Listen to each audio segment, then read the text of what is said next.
Hello, Northstar here with another Zelda Singularity Let's Play. This is actually a bit of a mic test, if you will. Um,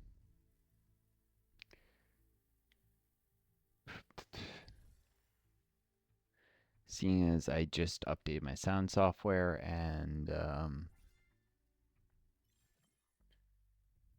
I don't know if the volume levels are quite where I'd want them. Now I'm suffering from some insomnia, so I'm not really as alert even as I usually am. Um, Apologies for that. Makes it a little harder to talk and do things at the same time. I'm sure you'd rather have me do things than just talk. Some of you, I don't know, some of yours like my voice, and I'm glad you do. It's flattering. Um, of course, my voice is a little different every day, so um, maybe it just sounds great some days. Maybe it's all the time. I don't know. I think it's a matter of personal preference in the end, anyhow. Um,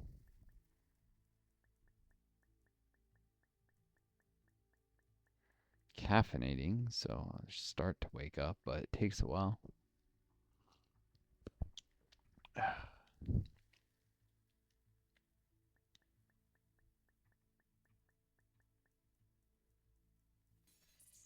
But when stuff like this happens, it just throws my body into pure chaos. Um, let's see other series and other things. This reminds me of the fact that Stars just had their big 4.0 update. I'm waiting for them to work out any bugs they missed for that. But I might eventually get the season pass. I'm also hoping there'll be a sale on that because I'm broke. I'm disabled on COVID, as many of you probably know.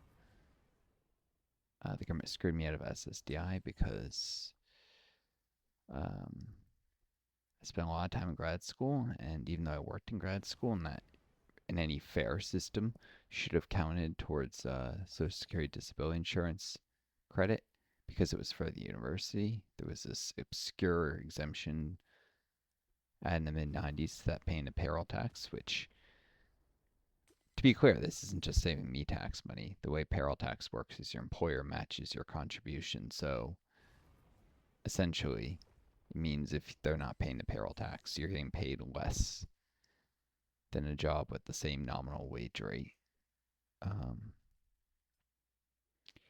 that does pay into payroll tax.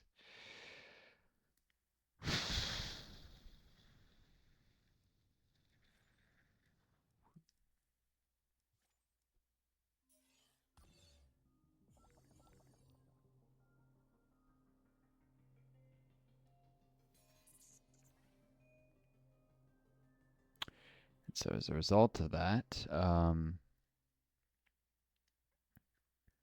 a result of that government fuckery, I've got nothing. I have too much in assets for SSI, they say. Not to mention they're still processing the medical clearance stuff for that anyways, but there's no hurry since they've already said it ahead of time that I won't be getting anything, so it's kind of hard to see the point of it other than needing them to not, like, for lack of documentation saying, oh, you're not really disabled or something, just because they didn't get documents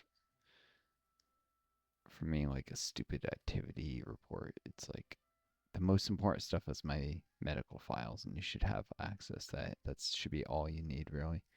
But they're just pricks, and they're looking for excuses to deny people. Like that activity report is just full of a bunch of booby traps to try and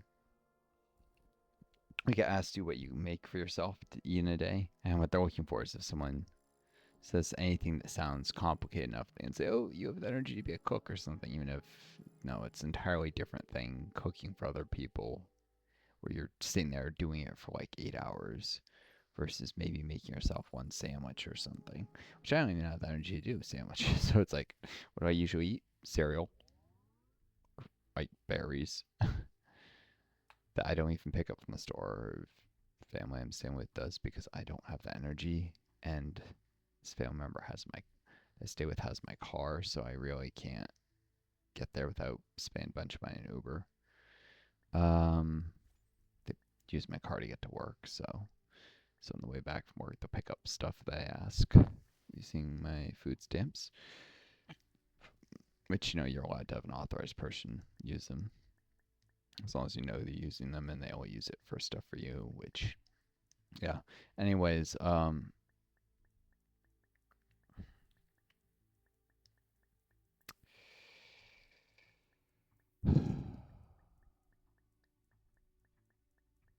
so I get food stamps, and some money from the state government. Nothing from the feds in terms of just cash, except if you count food stamps, which isn't cash, it's food. And that's it. That's what I'm supposed to survive on, just a little bit of money from the state. It's not even enough, the that amount of money to pay rent anywhere. Not even half of enough to pay rent. It's a pitiful amount of money, and the food stamps. That's not even enough to pay my phone bill, my car insurance, and help the family member a little bit with like a sort of greatly fractional rent. It's it's like fraction what it could be received for actual rent if the room I was staying was being rented out. Anyways, it's ridiculous.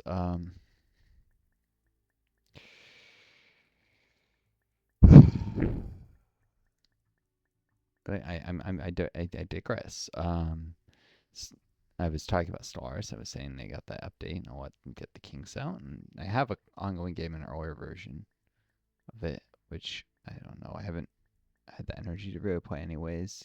I was doing a lot of save scumming, so I don't know if I'll play that a little bit myself. Maybe even later when I stop save scumming, do some let's playing of it, or I'll just go right. Probably at some point I'll just span it, update to 4 point whatever at that point, and do a let's play of that. It's a good game. In space, the space garden, as it's called in this game, made me think of stars a little bit. So, although clusters of shoot, sorry, a couple tiny drops of coffee into the blanket I've got here. It's like not worth. It's a brown blanket, anyways. It's not worth doing something about. It'll get washed later, but um, sort of a klutz on like this. It's insomnia. It sucks.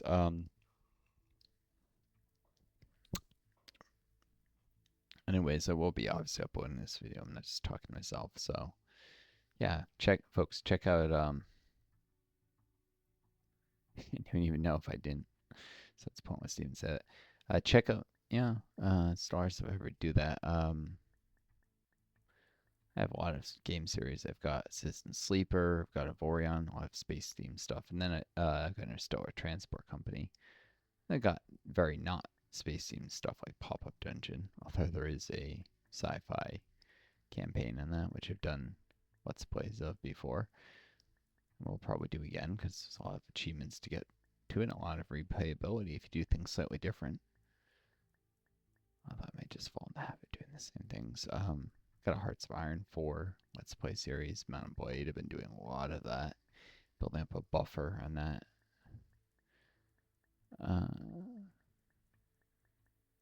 Mount and Blade has the advantage of many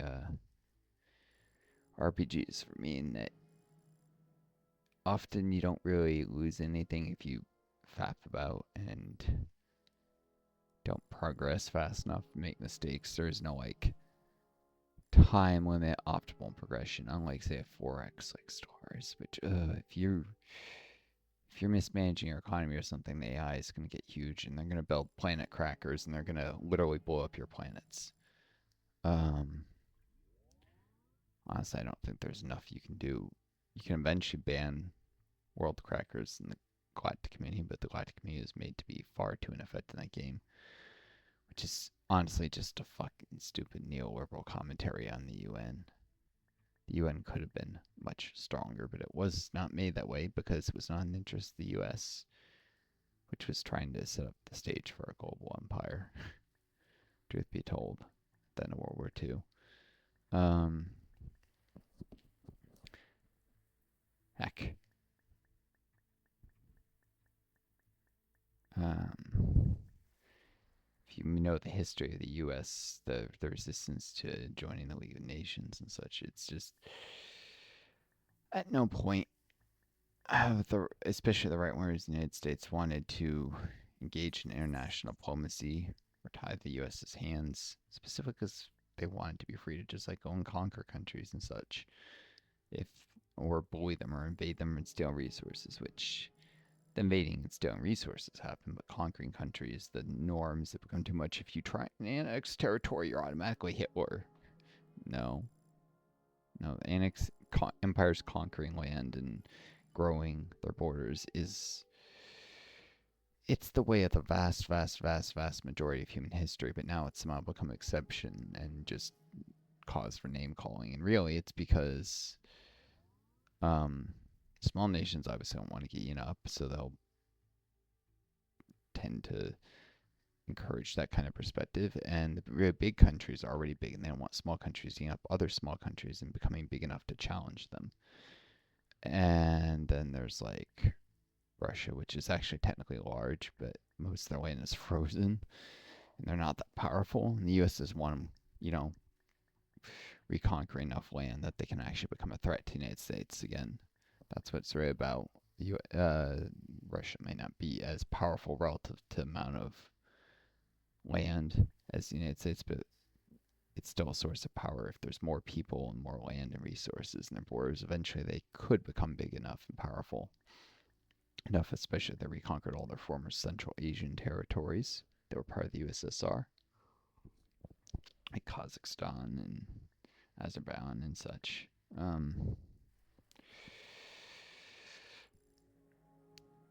Yeah, the U.S. would in fact prefer to dispute other countries' territorial claims, even to territory they control, like China with Tibet, and try and keep things divided that really ought not to be, like Taiwan and the mainland, or North and South Korea, that areas that were broken up through U.S. imperial interventions, creation of puppet states after World War II. Uh, South Korea was the direct result of the U.S. taking control of the Japanese-held Korean territories, which, if you don't know your history, and this is why knowing your history is so fucking important, um, Japan conquered Korea in like 1920, and they held it until the end of World War II, so 25 years.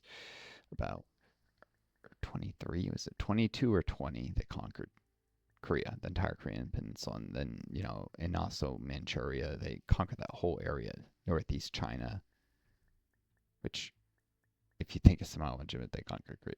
They also conquered parts of China. Come on, they were being expansionist bastards.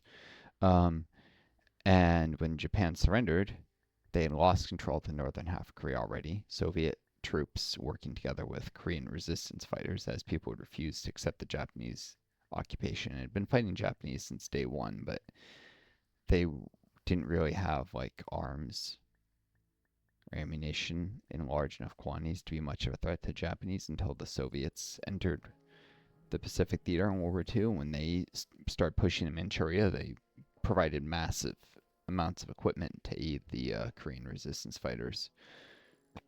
And so, Korean resistance fighters, I think actually the U.S. provided some too, but Soviets were the main group to help them.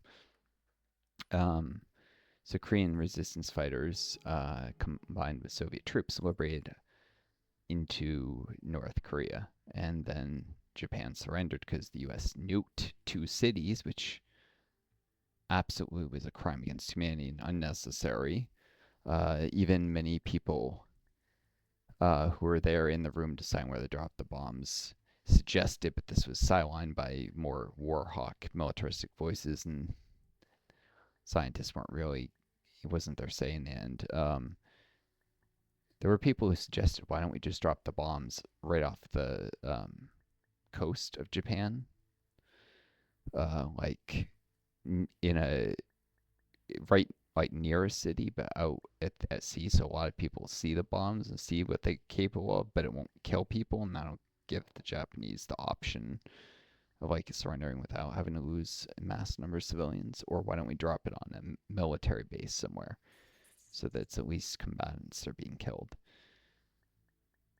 No, instead, Hiroshima and Nagasaki were selected for the terrain, maximizing the destructive potential. It wasn't because they were particularly valuable military targets or industrial targets, I should say. Though the idea they were completely disarmed is a lie, but they were selected because the mountains near Hiroshima and Nagasaki would direct more of the blast um, from the nuclear bombs, so that it would max, and the way the like ground was sloped and stuff. The whole thing was designed to kill plus population density. Um, it was designed to kill as many people as possible with the bombs that they had at the time. So it wasn't just nuking two cities. It was nuking two cities that were selected to kill as many human beings as possible and destroy as much infrastructure as possible. And like just completely flatten the cities. There are other cities they could drop that had smaller populations where the terrain wouldn't have amplified the destruction as much. No, they chose that the generals and Truman, they chose, because Truman had the final say, they chose Hiroshima and Nagasaki to kill as many people as possible. That was a crime.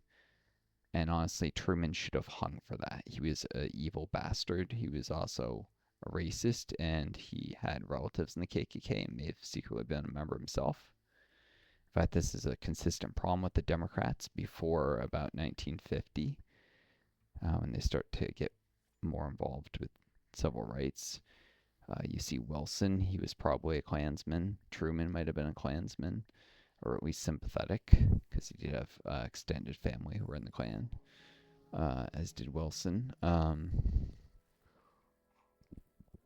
It wasn't until um, Eisenhower and JFK and all the desegregation things that the Democratic Party slowly, at first to undermine the Republicans as being the party of anti-racism, with Eisenhower enforcing um, certain court rulings and such.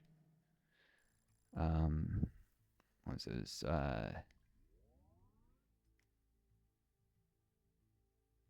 Trying to remember, Brown versus Board of Education, school desegregation. That was the school the National Guard escorted a little girl into. That was under Eisenhower. And so to outmaneuver, to outflank the Republicans to the left, the Democrats started becoming more pro civil rights than they had ever been before. They'd been the party of racism. But until that happened, the Democrats were very much a party of racism, FDR being probably the least racist Democrat for a very long time. But before and after him, terrible racist. Which also played into Truman's decision making, because he didn't really probably consider the Japanese to be fully human because he was a racist. I'd be surprised if they pull up some memo and he calls them gooks or something someday. Like, find some diary that's never been published or something. Truman was a piece of shit, and he was not supposed to be the president. The 1944 Democratic Party convention was rigged. And by rigged, I mean the party bosses knew that the vast majority of delegates had arrived promising to vote for Henry Agrid Wallace, who was FDR's vice president from 40 to 44, to be vice president again. And he had been his Secretary of Agriculture before that. He was extremely popular, especially among rural working class Democrats out in farm states. Played places like in Iowa, there were a lot of supporters of Wallace, and he was anti-racist actually. So a lot of support came from northern, rural, working class farmers. Um, and he was the clear favorite among Democrats. Like 70% of Democratic voters wanted him to be the vice president, and the majority of Americans preferred him to Truman, which I think there was a poll, and initially only 4% of Americans even like preferred Truman, with like 46% being undecided and 51%. And there was a poll in there, and no one knew who Truman was. He was an unknown compared to Wallace. But Wallace was too left wing for the Democratic Party bosses, so they did not allow a vote on the first day of the convention. And then they spent the whole first night, like after everyone arrived and they had like this big gathering, they spent the whole first night whining and dining delegates, bullying them, intimidating them, threatening them, and promising them jobs if they would, like, political jobs, because the Democratic Party had been infamous, if you know your history, throughout the 1800s of giving jobs um, to people who were not qualified for the jobs just as like favors. And they still had continued some of this into the 20th century, even though it was less common then.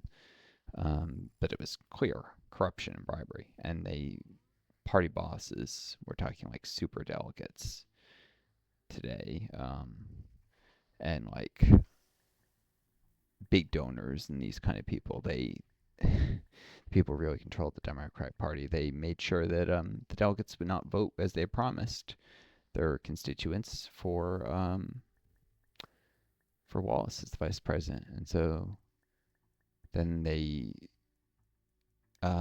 did other things to raid the convention other ways, but that was the big thing, and they forced through Truman.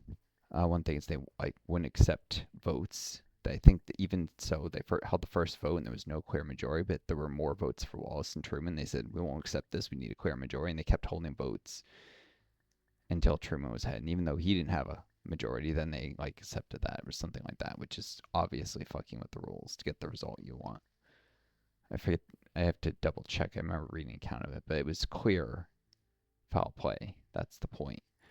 And because the U.S. was already like fighting through Normandy and stuff, I mean, the D-Day invasions already happened, and the country's attention was elsewhere, so they were able to get away with this. There wasn't enough media attention to what they did. Um, Wallace would have continued moving the Democratic Party to the left and maintaining FDR's legacy, and probably would not have authorized the dropping of atomic bombs after FDR died in April of 1945. I had to go check this because I couldn't remember exactly when he died. It was obviously after 44. I don't know exactly if he was declared unfit a little bit before that because he was sick, but or exactly when Truman took office. But yeah, if Wallace had become the president instead, Wallace would have almost certainly, he was a critic of the atomic bombs a little bit, the way they were used. He almost certainly would not have authorized dropping the bombs on a population center. He would have wanted them dropped on a military target or out at sea. And so a lot of people would be alive. Well, not anymore, because they would have all died of old age by now, but a lot of people would have lived who died a horrendous death. Some instantaneous, but many slow deaths with horrible burns and radiation poisoning and such, and that would not have happened if Wallace had become president. And there would have been no Cold War either, because he did not support pivoting to being hostile to the Soviet Union. Kind of like the U.S. went straight from war and terror to a pivot to Asia, which is about trying to provoke China, break them up, make Tibet an independent country, make Xinjiang, which is where the Uyghurs are, an independent country as well. So break China into at least 3 pieces, as well as make it so they'll never regain control of Taiwan, which was part of China until specifically it was occupied by the Japanese before World War II, much like Manchuria. Um, And so there's a couple pieces to the puzzle here. One is when Japan surrendered, like South Korea, the U.S. was able to make sure that the people who controlled it were friendly to their interests, which was the nationalist China, which actually initially controlled the majority of China after World War II, but they didn't have public support. They favored the interests of the rich. They wanted to do all sorts of like after the war austerity type things to working class Chinese people, which I think during the war they actually funded like welfare to keep people on their side, but um, they favored big industrialists and banks over ordinary people, and they lost public support. And then there was a civil war, and they lost, and they were pushed back to Taiwan, and then the Chinese Navy, which was now under control of the communists, prepared to invade Taiwan and finish the Civil War, and the U.S. Navy literally came in and set up a blockade and prevented China from finishing its own civil war. And that's how Taiwan became a quote independent country. It's blatant fuckery by the U.S., which we're the bad guys. I'm an American. Be very fucking clear. We are the bad guys. We conquer and we divide and we invade. Whether it's Iraq in 2003, which there's no justification for, laughably no justification, or we support genocides like in Guatemala in what the 70s, 60s, 80s. During the Cold War, we supported giant genocide in Guatemala of the Mayan people, and the Indonesian genocide in Indonesia, and the East Timor genocide, and the Bangladeshi genocide, all supported by the United States. And briefly, the Cambodian genocide, although I'm not referring to the dropping of mass amounts of ordnance in Cambodia during the Vietnam War, though the U.S. did that and it was illegal. I'm referring to Pol Pot and the U.S. supporting him for a little while, though then they turned against him and then supported his enemies. And there's no clean side in there because China supported Pol Pot for a while as well, before turning on him as well, and I think the Soviets too. So everyone supported the bastard at some point. Um, he was a genocidal piece of shit. It's impressive they managed to maneuver all the major powers to give him money and weapons, but in exchange for regional influence. But in the end, they all realized what a sick piece of shit he was and turned on him. It became too embarrassing to sponsor diplomatically. Kind of like Israel's getting to be too embarrassing to sponsor today because, what's going on in Gaza. And support's weakening. Well, same thing happened with Pol Pot and the CIA support for him and the State Department support for him, too.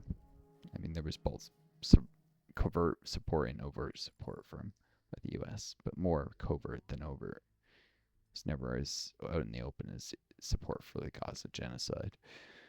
But yeah. And, meanwhile, after the end of World War II, you can't find a single genocide that the Soviets supported. In fact, they actually tried to stop the Bangladeshi genocide. They blockaded the area to cut off the supply of arms and ammunition there. But so the Pakistani army, which had to resupply their military there by sea, because West Pakistan, modern Pakistan, is where they were based, and they were committing the Bangladeshi genocide in East Pakistan, i.e. Bangladesh. So they had to resupply by sea, and the Soviets or by land going through India, and India cut off rail access, and no, you can't send weapons and ammunition through our rail network. And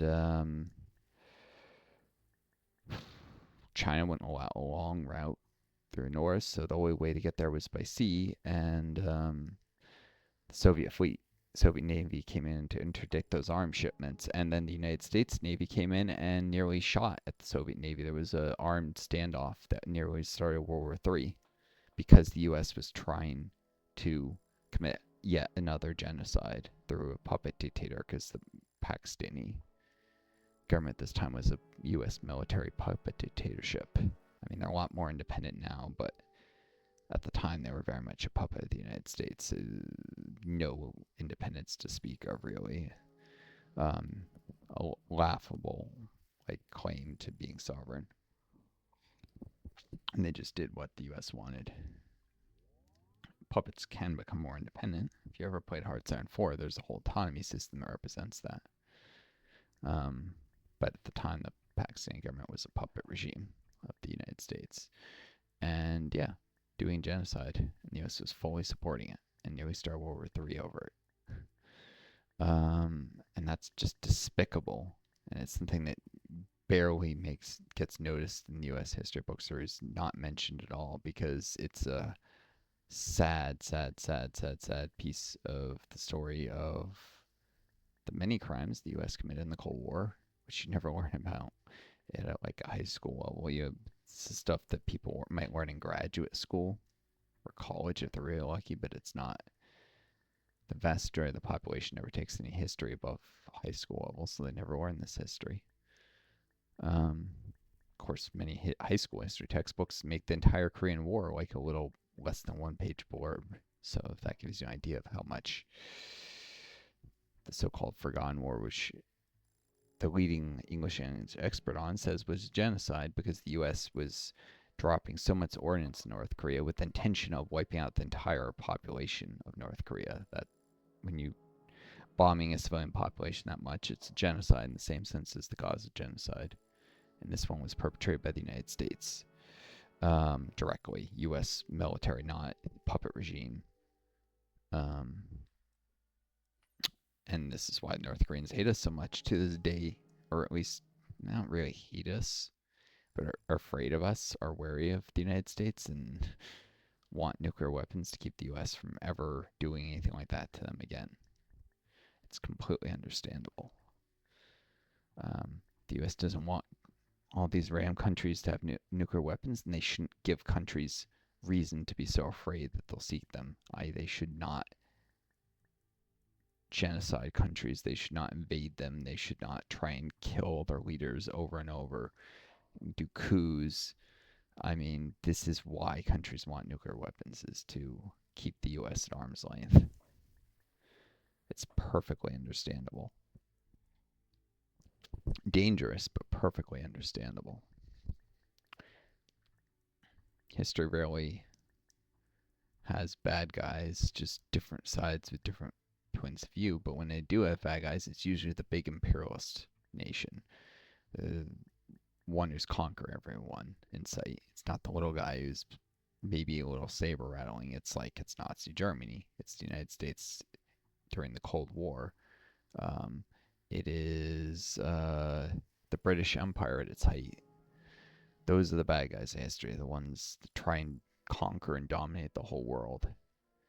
And it's never to unite humanity. It's not like the U.S. is not like, oh, we're going to make the whole world one country. We'll just slowly conquer. No, it's very much we'll have countries be, quote, independent, but steal all their resources and prevent them from enacting strong labor laws so their population we can get away with paying people like $2 a day.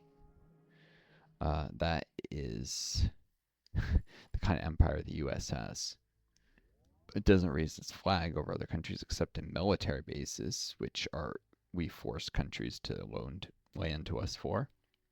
So we do have our flag in areas on the stolen land like Guantanamo Bay and stuff. But we don't give the rest of the country a privilege of flying the American flag and saying, I'm Americans, you have to treat us with respect because we're part of your country too. No, instead we keep puppet governments in power and governments that are afraid of us and have to do what we want in power and make them sell out their own people. And if they don't do our will, we assassinate their leaders or do a coup or invade. That's the kind of empire the U.S. does. Compared to that, even what Russia's doing is not as bad because at least they're trying to expand their borders, and people in eastern Ukraine or whatever will someday be considered little Russians, just equal to any other Russians. I mean, it may be bad, but it's not as bad as what the U.S. is doing because there's no hope for these people. They'll never be considered equals. They'll never be Americans. They will never be treated with respect or dignity unless they shake off the shackles of American oppression. There is no way out for these people. At least with the more traditional style of imperial expansion, people can one day say, I am a Russian, I am an American, I am a British citizen, and you have to treat me with respect, and they can sue in courts of law and such.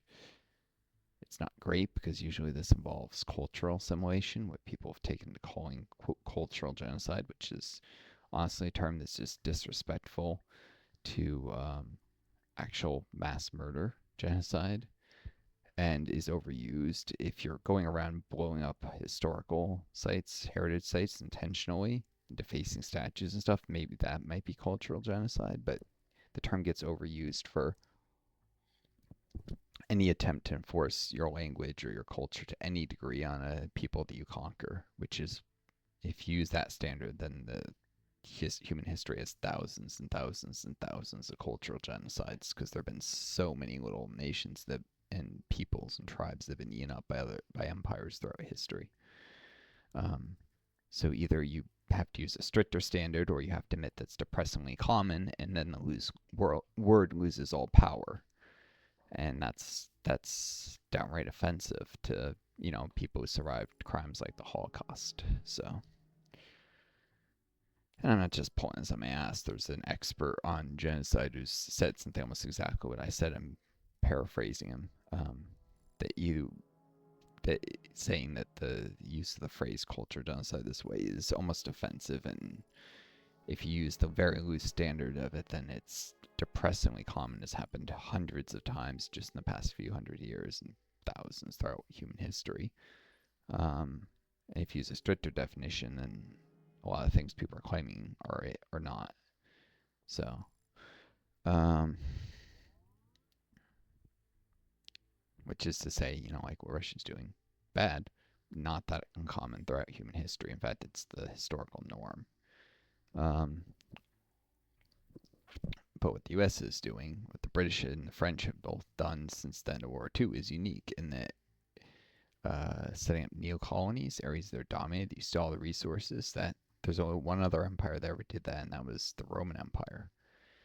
Which, when it stopped expanding its borders, it started setting up neo-colonies in Germania and such, where it didn't incorporate these areas into Rome anymore, but it came in and it killed their leaders. If the leaders didn't cooperate with the wishes of the state, they actually had assassin units, like special military assassin units, like a group of a few dozen people that would go in, try and ambush like tribal leaders who were not cooperating and murder them. Which, if you ever played the game Rome Total War, the original one, the Arcane, are very loosely based to a Assassin's Creed level fiction, loosely based on these military assassin units the Roman Empire did historically employ, but they had a different name and they were not at all like the Arcanii in that game. But it is based on a real concept, which many players didn't realize, is that this is historical nonsense. No, it really isn't. The Roman Empire did have special military assassin units whose job was to infiltrate outside into territory that was hostile controlled, find leaders they didn't like, and murder them to keep neighboring nations weak and compliant, so that Roman businessmen and merchants could come in and exploit the people, abduct people into slavery in particular, but also steal metals and such, sometimes run mining businesses outside Rome's borders.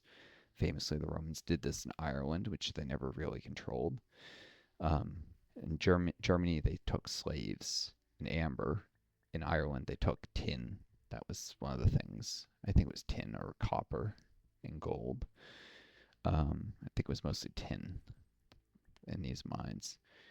Mines worked by slaves very often came from Germany, so that gives you an idea. Neither of these areas were Roman-controlled territory, neither Ireland nor Germany. So, yeah, clearly the post-World War II neocolonial order is inspired by the Roman Empire. I can think of no other way they got the idea, the ruling class. But anyways, I hope you folks enjoyed the video. Be well, take care of each other, be kind yourselves. May you always find a guy and start leading you home. Talked long enough, and my voice is getting a little sore, so adieu.